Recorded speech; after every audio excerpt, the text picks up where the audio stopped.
Hello, welcome back to Phoenix Contact. In first video, we have learnt about the CT ratio and PT ratio configuration in EMpro. In second part, we are going to learn about the IP configuration and pin change in EMpro. So let's begin. When we first switch on the EMpro, it will show welcome to first configuration. Then you need to press this key. Now language selection is there. I am selecting English as my language. Now it will ask, do you want to edit network settings?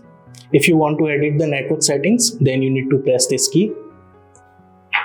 And you need to move through these keys through IP address.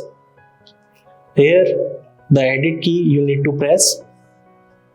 Then suppose I want to program the IP address as 192.168.1.4. So I will move to next digit.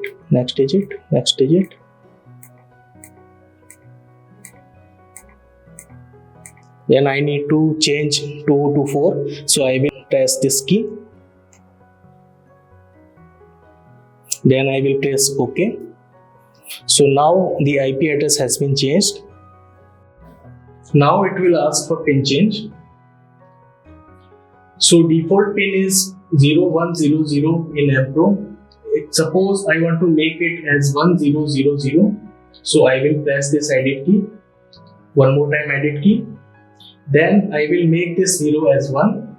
Then I will move to next digit. Now I will press the OK key. So now the pin has been changed. For more informative videos, contact to our official website. Thank you.